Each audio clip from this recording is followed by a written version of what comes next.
had seen this when I convert solid to liquid. Okay, when I convert solid to liquid, that time the disorder is increasing. So if I write S1 over here and S2 over here, okay, if this is S1 and this is S2, I take delta S, okay, delta S will be equal to S2 minus S1. Okay इसके ऊपर लिखता हूँ notepad के ऊपर, दिखाई नहीं देगा नहीं तो. So delta S is equal to S2 minus S1. Then delta S is equal to S2 minus S1. S2 is what? Liquid. S1 is what? Solid. So this was liquid was having a greater entropy and solid was having a lesser entropy. So greater value minus a smaller value, answer will be what? Positive. So delta S is positive. Delta S is positive when we move from solid to liquid, from liquid to gas. That time delta S will remain positive. Right. Then अगर हम लोग उल्टा जाते हैं, liquid to gas to liquid, liquid to solid ऐसा जाते हैं, then at that time delta S will become S2 minus S1. Right. तो यहाँ पे S1 क्या है? S2 क्या है? हम लोग कहाँ से आ रहे हैं? गैस टू लिक्विड आ रहे हैं. तो गैस क्या है? गैस की एंट्रोपी दो S1 हो जाएगा गैस और S2 क्या हो जाएगा? लिक्विड. ओके, सो गैस की एंट्रोपी ज्यादा है तो ये उल्टा हो जाएगा. This will be greater minus smaller की जगह पे स्मॉलर माइनस ग्रेटर. और जब स्मॉलर माइनस ग्रेटर करते हैं हम लोग तो आंसर हमारा क्या आना चाहिए?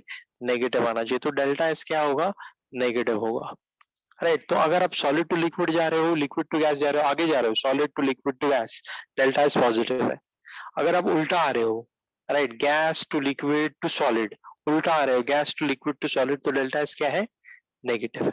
डेल्टा एस क्या है? नेगेटिव है. Are you understanding this? Hello? Yes, sir. या.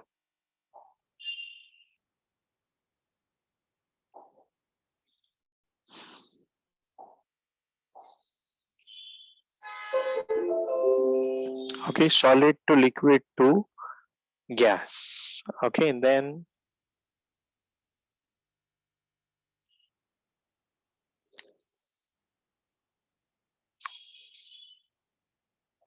अच्छा, तो अभी अगर आपका डेल्टा एस जो है वो पॉजिटिव है, ठीक है, डेल्टा एस अगर आपका पॉजिटिव है, then reaction will move in a spontaneous direction. Greater than zero, delta S is greater than zero मतलब पॉजिटिव है, तो reaction will move in the spontaneous direction. और अगर आपका डेल्टा एस नेगेटिव है, delta S is less than zero मतलब negative है, तो रिएक्शन क्या होगा? नॉन स्पॉन्टेनियस होगा, it will move in the reverse direction. और डेल्टा एस अगर आपका इक्वल टू जीरो है, राइट, ये इफ है, ये थोड़ा नीचे आ गया है, I F if. Okay, so if your delta S is equal to zero, then your like reaction will be in equilibrium. Reaction will be in what? Equilibrium. ठीक है, अगर जीरो है तो इक्विलिब्रियम, पॉजिटिव है तो फॉरवर्ड डायरेक्शन में जाएगा, negative है तो रिवर्स डायरेक्शन में जाएगा. That means it will become what? Non spontaneous. आ रहा है समझ में? Hello, are you understanding this? Yeah. Okay, so this is your entropy. Okay, then ये same है slide. We have done this. Then sign convention of entropy, वो भी हम लोग ने किया है. कहाँ पे पॉजिटिव आ रहा है, कहाँ पे नेगेटिव आ रहा है, हमको पता है. Right. If disorderedness is increasing from solid to liquid to gas, disorder बढ़ता जा रहा है तो वो पॉजिटिव है. अगर डिसऑर्डर कम होते जा रहा है, right, disorder gas to liquid to solid, disorder अगर कम होते जा रहा है तो वो क्या आएगा? डेल्टा एस नेगेटिव आएगा. ओके, तो चलो अभी आगे देखते हैं हम लोग that what are examples. तो solid to aqueous मतलब solid to liquid जा रहा है, तो solid to liquid क्या? डेल्टा एस क्या आने वाला है? पॉजिटिव. ऑर्डर्ड से डिसऑर्डर्ड की तरफ जा रहा है तो क्या हो रहा है? पॉजिटिव. देन आगे और examples. Then gas to gas में कन्वर्ट हो रहा है, बट यहाँ पे H2 एक मॉलिक्यूल था, अब यहाँ पे 2H बन रहा है, मतलब number of atoms are increasing. पहले जितने हाइड्रोजन के मॉलिक्यूल्स थे उसके डबल एटम्स है, क्योंकि बॉन्ड बीच में ब्रेक हो रहा है. तो पहले ऑर्डर्ड था, ऑर्डर्ड से डिसऑर्डर्ड हो रहा है, ठीक है, हालांकि दोनों गैसेस है. Then delta S is again what? Positive.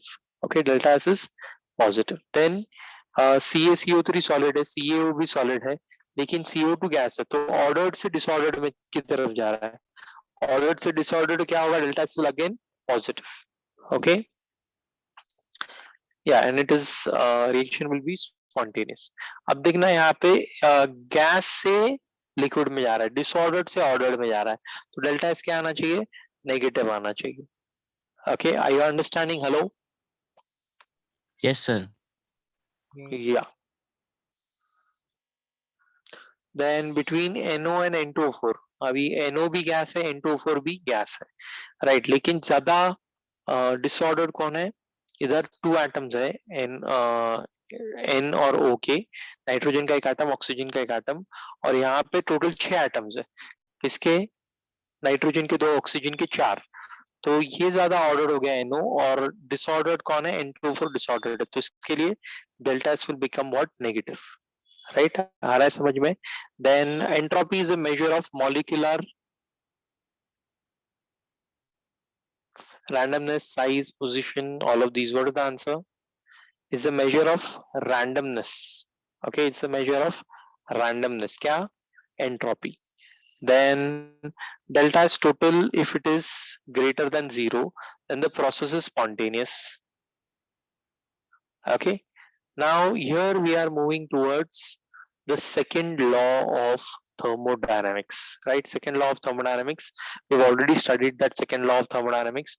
What is the second law of thermodynamics? It says that heat can flow in a unidirectional way from a region of a higher concentration to a region of a lower concentration, or concentration, sorry, higher temperature to lower temperature, hotter body to colder body. Heat will always flow from a hotter body to a colder body. Okay, heat will always flow from a hotter body to a colder body. So that is your second law of thermodynamics. और Gibbs free energy क्या है वो भी हमको अभी देखना है. Okay, let us see Gibbs free energy also. And second law of thermodynamics, देखो, heat cannot flow from a colder body to a hotter body. It will always flow from a hotter body to a colder body. आपके body का temperature 37 degree Celsius है, right, और अभी इर्द गिर्द का temperature at present 25 के आसपास है, 25 से कम हो सकता है. तो आपकी बॉडी क्या करेगी, हीट रेडिएट करेगी, हीट क्या करेगी, रिलीज करेगी बाहर की तरफ, क्योंकि आपकी बॉडी हॉट है एनवायरमेंट के टेम्परेचर से, राइट. बाहर धूप बढ़ के 40 डिग्री हुआ टेम्परेचर की, तुम्हारे इधर तुमको गर्मी होने लगती है. क्यों, क्योंकि तभी बॉडी बाहर से अंदर की तरफ टेम्परेचर अब्सॉर्ब करे. तो so heat will always flow from a hotter body to a colder body. तो अभी आप क्या कर रहे हो, हीट रेडिएट कर रहे हो. तो हम लोग क्या करते हैं, कंबल लेते हैं या स्वेटर लेते हैं. तो स्वेटर में गर्मी है क्या, कंबल में गर्मी है क्या, कंबल में गर्मी नहीं है, वो जो बॉडी की जो हीट रिलीज हो रही है उसी हीट को ब्लॉक कर देता है, इसके लिए हमको गर्मी महसूस होती है. आफ्टर विंटर्स में देखना, आप कंबल लेके सोते हो, ब्लैंकेट लेते हो, तो ब्लैंकेट में हीट है क्या, ब्लैंकेट में हीट नहीं है. हीट तो आपकी बॉडी में ही है.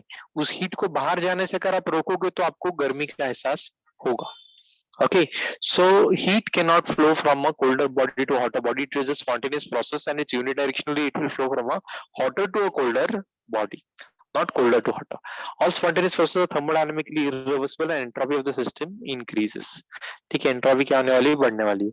Then it is impossible to construct a machine working in cycles and transfers heat from a lower temperature to higher temperature. मतलब ऐसा कोई मशीन नहीं है जो लोअर से हायर टेम्परेचर को हीट ट्रांसफर करे. हमेशा हीट जो ट्रांसफर होगी वो हायर टेम्परेचर लोअर टेम्परेचर ही होगी.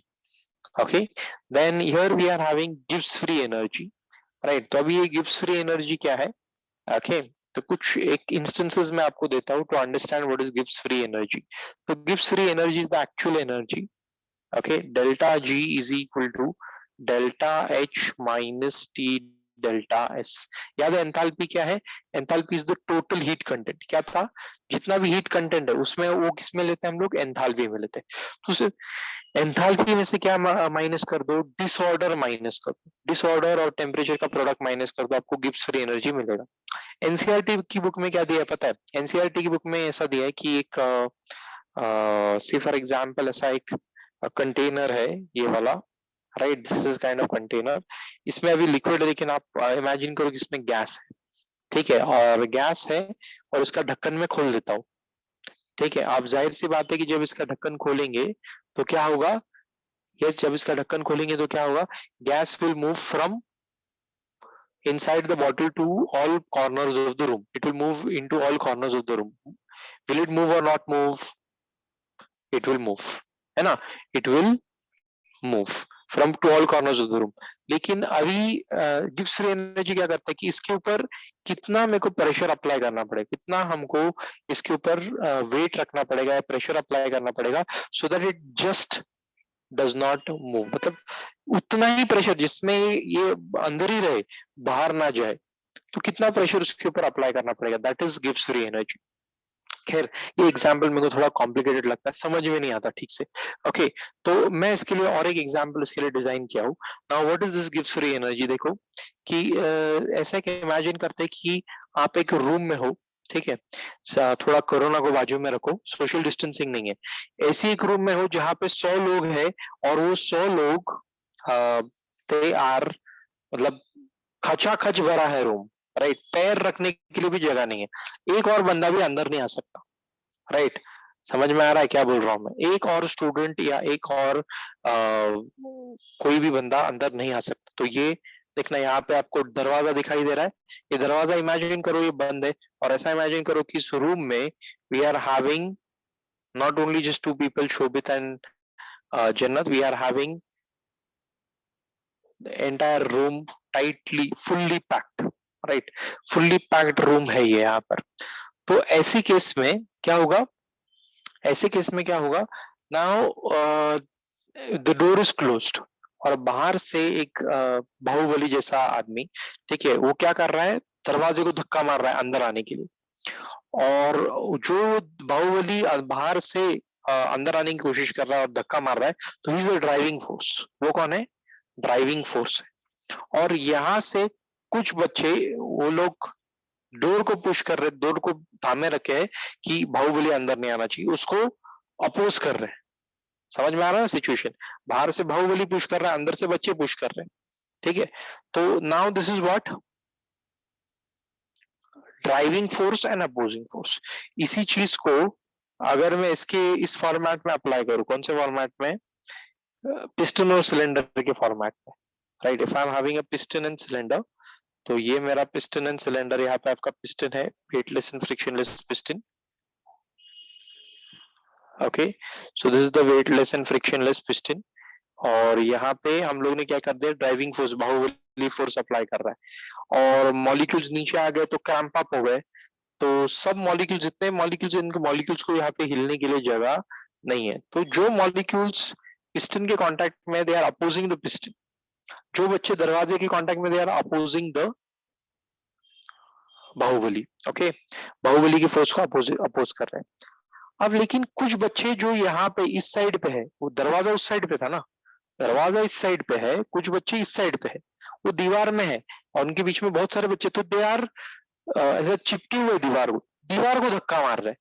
दीवार को धक्का मारने से बाहुबली को अपोज कर पाएंगे क्या, अपोजिंग फोर्स बढ़ा पाएंगे क्या? नहीं। दीवार को धक्का मारने से कुछ नहीं होगा, दरवाजे को धक्का मारना चाहिए।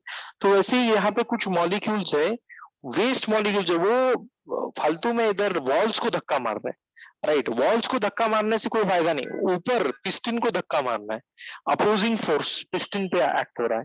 तो ये हमारा अपोजिंग फोर्स है, ये हमारा ड्राइविंग फोर्स है। और ये जो फालतू का जो फोर्स लग रहा है ना इधर उधर, राइट, जो बच्चे दीवार को धक्का मार रहे हैं, चिपक गए दीवार को छिपकली के जैसे, राइट, उधर धक्का मार रहे हैं, वो कुछ फायदा ही नहीं उसका, राइट। तो वो जो वेस्ट फोर्स है, वेस्ट फोर्स एंट्रोपी, डिसऑर्डर है, this disorder, purely disorder, right. Order से कुछ ऑर्डर्ड है, जो कुछ पिस्टन को धक्का मारे, क्योंकि ऑब्वियसली गैस तो डिसऑर्डर्ड है, ये फालतू का फोर्स है, ये इसका कुछ फायदा ही नहीं। वॉल्स को धक्का मार के क्या होने वाला है, पिस्टन 1 सेंटीमीटर भी नहीं हिलेगा, okay.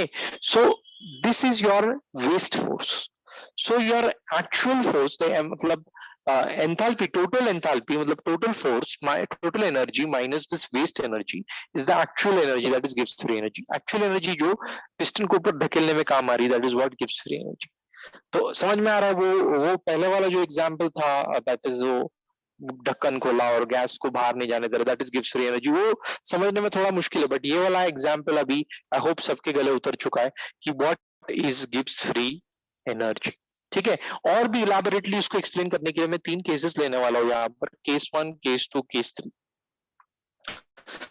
सो केस 1 में what are we gonna do is, we having case 1 is your mg Mg plus O2 combustion reaction है, Mg plus O2 gives 2 MgO, Mg plus O2 gives 2 MgO, right? Mg is solid, O2 is gas and MgO is also solid.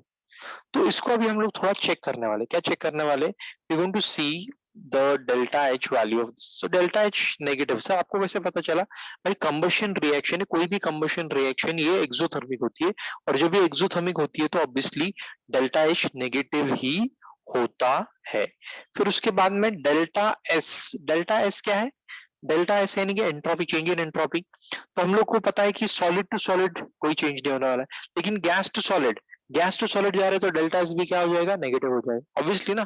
तो solid to gas जा रहे तो positive होता है, लेकिन gas to solid जा रहे तो डेल्टा एस नेगेटिव होता है, थोड़ी देर पहले देखा है। So delta S is what, negative. तो ऐसे वैल्यूज को अगर हम लोग डेल्टा जी में डालेंगे तो delta G is equal to delta H minus T delta S.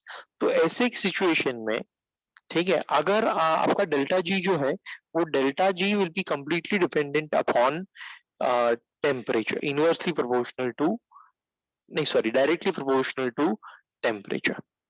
जितना टेम्परेचर बढ़ाओगे उतना डेल्टा जी बढ़ेगा, जितना टेम्परेचर लो रखोगे उतना डेल्टा जी लो रहेगा। अच्छा सर डेल्टा जी को लो रखना क्यों जरूरी है, जैसे डेल्टा एस अगर पॉजिटिव है तो रिएक्शन स्पॉन्टेनियस होता है, लेकिन डेल्टा जी का ऐसा है कि डेल्टा जी जितना नेगेटिव है उतना रिएक्शन स्पॉन्टेनियस होगा। एक्चुअली वो डेल्टा एस का याद ही मत रखो, डेल्टा जी का ही याद रखो आप लोग। स्पॉन्टेनियस फॉरवर्ड डायरेक्शन में रिएक्शन को लेकर जाना है तो delta ji should be negative. अगर डेल्टा जी आपका पॉजिटिव हो गया, आपने टेम्परेचर बहुत ज्यादा बढ़ा दिया इस केस में, टेम्परेचर बढ़ाओगे तो डेल्टा जी भी बढ़ेगा, और डेल्टा जी अगर पॉजिटिव हो गया तो ये जो रिएक्शन है Mg plus O2 gives to Mg उल्टा जाने लगेगा, it will become non spontaneous, spontaneity खो देगा अपनी, it will lose its spontaneity and it will start moving in the non spontaneous direction। और कौन सा नॉन स्पॉन्टेनियस डायरेक्शन, उल्टा direction, from products to reactants not from reactants to products. और अगर आपका डेल्टा जी जीरो है, ठीक है, delta H minus T delta S आपका आंसर जीरो आ रहा है, तो रिएक्शन इज इन इक्विलिब्रियम। क्या है, reaction is in equilibrium. Okay, reaction is in what, equilibrium. आ रहा है समझ में? Okay, delta G is equal to zero मतलब the reaction will be in equilibrium. तो अभी हमारा एक केस वन हो गया है। तो केस वन हमारा ये देखा है कि delta G is dependent upon temperature, if you increase the temperature delta G will become positive, it's of no use.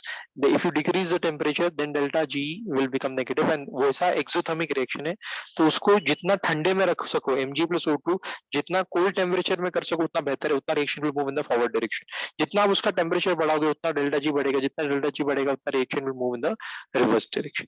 अब और एक equation, C plus O2, 2C plus O2 gives 2CO, 2C plus O2 gives 2CO। यहाँ पे delta H is negative. Sir कैसे पता चला, भाई ये भी कंबशन रिएक्शन है, कंबशन रिएक्शन है तो डेल्टा H नेगेटिव होगा, enthalpy is negative, right. Then delta H is negative, exothermic reaction के लिए delta H is always negative. Delta S, अब देखो सॉलिड, ये सॉलिड है, ये गैस है, ये गैस है, तो सॉलिड टू गैस, अब सॉलिड टू गैस तो कोई चेंज नहीं है, सॉलिड टू गैस जो चेंज है that means delta S is positive. पहले डेल्टा एस नेगेटिव था, अभी डेल्टा एस क्या हो गया, पॉजिटिव। अब डेल्टा जी क्या हो जाएगा, नाउ डेल्टा जी अगर आप फॉर्मूला में डाल के देखो, delta G is equal to delta H minus T delta S, उस फॉर्मूले में अगर डाल के देखो, so delta G will now become directly proportional to temperature, it will become directly proportional to temperature. जितना आप सॉरी इनवर्सली, पहले डायरेक्टली प्रोपोर्शनल था, अभी इनवर्सली प्रोपोर्शनल हो जाएगा। जितना आप टेम्परेचर बढ़ाओगे ये रिएक्शन के लिए उतना डेल्टा जी कम होगा। तो it is advisable that you take delta G, that you increase the temperature of this reaction so that delta G remains negative for this reaction to proceed in the forward direction. For this reaction to proceed in the forward direction, then only when you increase the temperature, then only delta G will decrease. When delta G will decrease, when delta G will become negative, then only this reaction can proceed or will become spontaneous and proceed in the forward direction. आ रहा है समझ में? Hello hello, yes sir, जिंदा हो या? आप case 3 देखो, case 3 में C प्लस O2, सर अभी वही लिया था, नहीं ये अलग है। C plus O2 give CO2, वहां पे CO बन रहा था, कार्बन मोनोऑक्साइड बन रहा था, यहाँ पे कार्बन डाइऑक्साइड बन रहा है, ठीक है, तो अगेन डेल्टा एच नेगेटिव है। क्यों नेगेटिव है सर? नेगेटिव इसलिए क्योंकि एक्सोथर्मिक रिएक्शन है, ये सॉलिड है, ये गैस है, एंड ये भी गैस है ना। So delta H is equal to negative, and delta H negative, तो डेल्टा एस क्या होगा बोलो? डेल्टा एस क्या होगा? यहाँ पे जीरो है। क्यों जीरो है मत पूछो, right, it is zero in this case, एक स्पेशल केस है ये, डेल्टा एस इज जीरो। अब अपने इक्वेशन में डालो जरा, delta G is equal to delta H minus T delta S. तो डेल्टा एस जीरो हो गया, तो now delta G is completely and only dependent on delta H, क्योंकि ये तो क्या हो जाएगा, टेम्परेचर कितना भी रहो, राइट, डेल्टा एस जीरो हो गया तो ये पूरा जीरो हो जाएगा। So it will become delta G minus is equal to delta H minus 0. So if delta G is equal to delta H, then delta G is equal to delta H, मतलब delta H तो negative है, मतलब delta G भी negative है। इसका मतलब ये हुआ कि ये रिएक्शन परमानेंटली इसका डेल्टा G नेगेटिव है। परमानेंटली ये रिएक्शन एक्सोथर्मिक है, परमानेंटली इसका डेल्टा G नेगेटिव है, मतलब परमानेंटली ये रिएक्शन सिर्फ और सिर्फ फॉरवर्ड डायरेक्शन में ही आगे बढ़ेगी, और कोई डायरेक्शन में ये रिएक्शन नहीं जाएगी कोई भी temperature. It is independent of temperature. ये पहले के जो दो केसेस थे, they were dependent on temperature. This was inversely related with temperature, this was directly related with temperature. If I increase the temperature, then this reaction will become non-spontaneous. If I decrease the temperature, then this reaction will become spontaneous. इस case में if I increase the temperature, then only the reaction will become spontaneous. इस case में delta G and delta T, okay, delta G I can say is not related, delta G is not related with temperature. Temperature का कोई सवाल ही नहीं इसमें, yeah there is no relation with temperature. Delta G is not related with temperature, कोई भी temperature रखो कोई फर्क नहीं पड़ता। ठीक है, ये हमारा रेस्पिरेशन का रिएक्शन, इसके लिए ये ऐसा होना भी चाहिए। कश्मीर में जाते हो -5 डिग्री सेल्सियस से तो भी रेस्पिरेशन हो रहा है, तो भी C+O2 CO2 मिल रहा है, कार्बन डाइऑक्साइड एक्सेल कर रहे हो, रेस्पिरेशन कर रहे हो वहां पर भी। और जयपुर में गए +50 डिग्री सेल्सियस है, तो वहां पर भी टेम्परेचर से लेना देना ही नहीं, वहां पर भी रेस्पिरेशन कर रहे हो, वहां पर भी एनर्जी प्रोड्यूस कर रहे हो, और कश्मीर में भी कर रहे हो। सो this is what C+O2 gives CO2. This reaction says that delta G is not related with temperature, right? This is case 3. Are you understanding, ladies and gentlemen, boys and girls and children of all age? समझ में आ रहा है क्या? जा रहा है bouncers? Yes, sir, understanding. Yes, sir. Yeah. Sir, Yes. Haqsa is asking us to join for maths. Yeah. Please, you'll join for maths. I just lost track of time. Okay, you'll join for maths. Sairi, Kushal if he's here, and Arumita and Ayush. Rehan also. Join for maths. Thank you, sir. Yeah, welcome. So, this is your Gibbs free energy. तो Gibbs free energy explain हो गया पूरा in detail. Okay. So relationship between delta G and delta S ये मैंने आपको detail में explain कर दिया है. Okay. या देखो, ये डेल्टा एस और डेल्टा जी का, तो डेल्टा जी अगर नेगेटिव है तो रिएक्शन स्पॉन्टेनियस है, डेल्टा जी अगर पॉजिटिव है तो रिएक्शन नॉन स्पॉन्टेनियस है, और डेल्टा जी अगर जीरो है तो रिएक्शन इक्विलिब्रियम में। ये भी मैंने लिख के दिया आपको, या डू यू एग्री? थोड़ी देर पहले delta G is equal to delta H minus T delta S. जाओ आगे। ये भी कुछ साइन कन्वेंशन आपकी बुक में भी दिया है ऐसा टेबल कि पॉजिटिव नेगेटिव होने पर क्या होता है। ओके, डेल्टा एच की वैल्यूज अगर नेगेटिव है तो क्या होगा, उसके पॉजिटिव है तो क्या होगा, डेल्टा एस की वैल्यूज पॉजिटिव नेगेटिव है तो डेल्टा जी पे क्या इफेक्ट पड़ेगा, वो यहाँ पर है। ठीक है, और भी हम लोग डिटेल में देखने वाले in the chapter metallurgy. Metallurgy में एलिंगम डायग्राम नाम की चीज है, वहां पर ये दोबारा आने वाला है। Okay, then come on, answer these simple questions. Gibbs free energy is a function, is a dash function. gives free energy is a dash function. It's a state function. क्योंकि heat and work ये दो ही path functions हैं, तो obviously delta G क्या है? Delta G is a state function. Do you agree? Hello? Are Yes. all there? 11th standards are all there?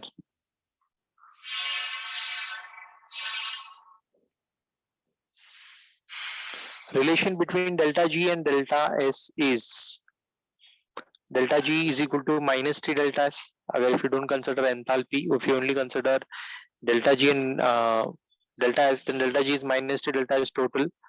Then अब relationship between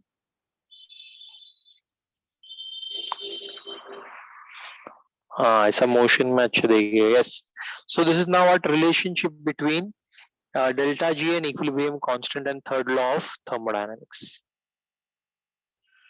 ठीक है, तो ये रिएक्शन कोशेंट वाला लास्ट पार्ट है, लास्ट 20 मिनट्स का पार्ट है, तो एक और लेक्चर लगेगा, फिर इसमें ये खत्म हो जाएगा. क्या? पूरा थर्मोडायनामिक्स. थर्ड लॉ भी खत्म हो जाएगा. थर्ड लॉ बहुत सिंपल है, right. Last part delta G और इक्विलिब्रियम कांस्टेंट का रिलेशन, ये इक्विलिब्रियम चैप्टर से रिलेट करना है इसको. तो इक्विलिब्रियम एक चैप्टर आपको ऐसा है कि 12th में भी है, 11th में भी है. 11th में आयनिक इक्विलिब्रियम है, 12th में 11th में केमिकल इक्विलिब्रियम है, 12th में आयनिक इक्विलिब्रियम. इक्विलिब्रियम हम लोगों ने किया है क्या HSC के लिए? Yes, have we done equilibrium? We have done ना? We have done. HSC के लिए equilibrium किया है हम लोग ने. Okay, 12th HSC की बात कर रहा हूँ. जो लेट कमर्स आए उनको शायद पता नहीं, लेकिन equilibrium हम लोग ने पढ़ा चुके हैं और एक बार पढ़ाएंगे, पहले हो गया है. Okay, so equilibrium और delta G का क्या रिलेशन है ये हम लोग कल देखेंगे. Okay, so good evening and thank you all of you.